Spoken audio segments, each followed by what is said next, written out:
తను ఆతిథ్యం తీసుకుంటూ ఉన్నారు. సో ఏదేమైనా కూడా మొదటగా సికింద్రాబాద్లోని ముత్యాలమ్మ ఆలయానికి సంబంధించి ఆ విగ్రహానికి జరిగినటువంటి ఆ ఇబ్బందుల తర్వాత ఒక్కసారిగా సెంటర్ ఆఫ్ అట్రాక్షన్గా నిలిచారు. అనేక ఆలయాన్ని సందర్శించారు.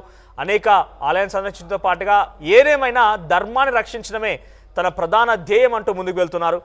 ఎస్ పీసీఆర్ అంతా ఓకేనా? రైట్, అఘోరి సిద్ధంగా ఉన్నారు. రైట్, గుడ్ మార్నింగ్ అండి ఇద్దరికి. ఫస్ట్లీ నా వాయిస్ ఓకేనా ఇప్పుడు మీకు?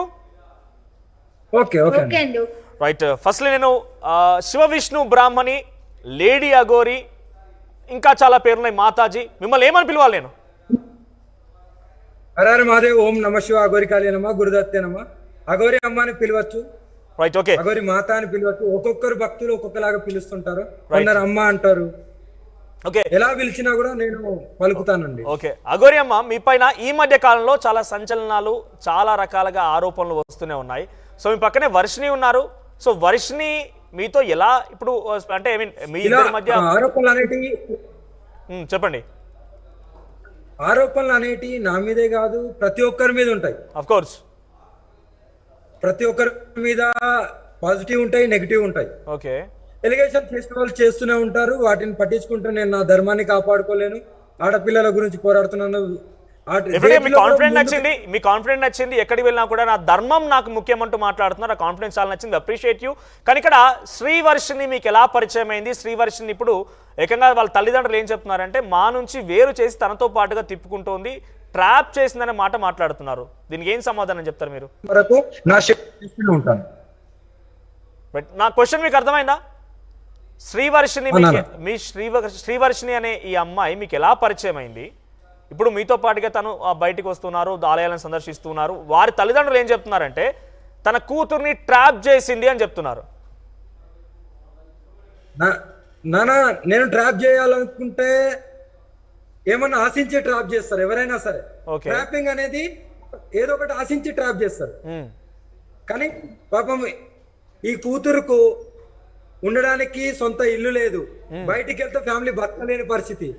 అంత దీనమైన స్థితిలో ఈ ఆడపిల్ల చదువుకుంటూనే ఇలా నేను కూడా సాధన నేర్చుకొని నేను కూడా సేవా కార్యక్రమాలు చేయాలని నన్ను అప్రోచ్ అయింది. ఫస్ట్ ఎక్కడైతే నాకు వచ్చి ఇట్లా మహిళా అఘోరి అని టోల్గేట్ దగ్గర ఆగినప్పుడు వచ్చి నాకు భోజనం పెట్టడము, ఇంటికి తీసుకెళ్లి చాలా మంది తీసుకెళ్తారు, వీళ్ళు కూడా అలాగే తీసుకెళ్లారు, పెట్టారు, జరిగింది. అలా నేను కూడా ఇక్కడ మీ ఇద్దరి మధ్య కాంటాక్ట్ ఎలా ఏర్పడింది? శ్రీవర్షిని ఎలా కాంటాక్ట్ అయ్యారు?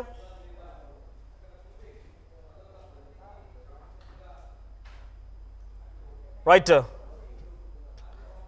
శ్రీవర్షిని మీరు ఎలా కాంటాక్ట్ అయ్యారు? నెంబర్ ఇచ్చింది. అంటే ఎలా పరిచయం అయ్యారు? అంటే మీరు తెలుగు రాష్ట్రాల్లో దేవాలయాలకు సంబంధించి చాలా సందర్శిస్తున్నారు, మిమ్మల్ని మేము చూస్తూనే ఉన్నాం. కానీ ఎప్పుడు మీ ఇద్దరి మధ్యలో పరిచయం ఏర్పడింది? ఎలా కాంటాక్ట్ అయింది? మంగళగిరి టోల్ గేట్ దగ్గర నా వెహికల్ పాడైంది. మంగళగిరి టోల్ దగ్గర, ఓకే, మంగళగిరి టోల్ దగ్గర పాడైనప్పుడు వీళ్ళు ఒక పరంపరలో ఉన్నప్పుడు వీళ్ళు నా దగ్గరికి వచ్చారు. ఒక పరంపర, వీళ్ళు కూడా సాధకురాలుగానే ఒకళ్ళ దగ్గర శిక్షణ గురు పరంపరలో ఉన్నప్పుడు వీళ్ళు వాళ్ళ దగ్గర ఉన్నప్పుడు వీళ్ళు నా దగ్గరికి వచ్చి అమ్మ మీరు కూడా అఘోరి కదా, మేము కూడా ఇదే తత్వంలో ఉన్నామని అలా పరిచయం పెరగడం జరిగింది. అప్పటి నుండి అక్కడ నాకు వెహికల్ ఎక్కడైతే మంగళగిరి దగ్గర టోల్ దగ్గర వెహికల్ బ్యాటరీ డెడ్ అవ్వడం అది జరిగిన తర్వాత వీళ్ళు నా దగ్గర రావడం జరిగింది. అమ్మ ఎక్కడ ఉంటారంటే కార్లోనే ఉంటానంటాను, ఏదైనా హోటల్ అది తీస్తామంటే మేము హోటల్ అలాంటి దాంట్లో ఉండమమ్మా, మాకు అలాంటి దాంట్లో ఉండే ఉద్దేశం లేదు, అది మాకు వర్తించదంటే సరే ఇక్కడనే దగ్గరలో మా ఇల్లు ఉంది రండి అంటే ఇంటికి వెళ్ళాము. ఇంటికి వెళ్ళి వెహికల్ బాగోంత వరకు ఉన్నాము, మళ్ళీ వెళ్ళిపోయాము. అలా పరిచయం జరిగింది. అమ్మ నేను నీ దగ్గర తీసుకుంటాను అనడం జరిగింది. సరే అమ్మ నేను ఆలోచించి చెప్తాను అనడం జరిగింది. నా నెంబర్ వేరే వాళ్ళ త్రూ తీసుకొని అప్రోచ్ అయింది. మీరు వాళ్ళ ఇంటికి వెళ్ళినప్పుడు తల్లిదండ్రులు చూసారా? శ్రీవర్షిని వాళ్ళ తల్లిదండ్రులు చూసారా అక్కడ? 7 రోజులు ఫస్ట్ వెళ్ళినప్పుడు 3-4 రోజులు ఉన్నాను. తర్వాత మళ్ళీ వెళ్ళినప్పుడు మళ్ళీ కొన్ని రోజులు ఉన్నాను. మొత్తం 7 రోజులు 8 రోజులు ఉండడం జరిగింది. అటు వెళ్ళినప్పుడల్లా వీళ్ళింటికన్నే ఉండేది. చాలా బాగా చూసుకున్నారు, భోజనం వండి పెట్టేది. మరి ఇప్పుడు ఎందుకు వారి తల్లిదండ్రులు మీ పైన మీరు ఏకంగా క్షుద్ర పూజలు చేసి తన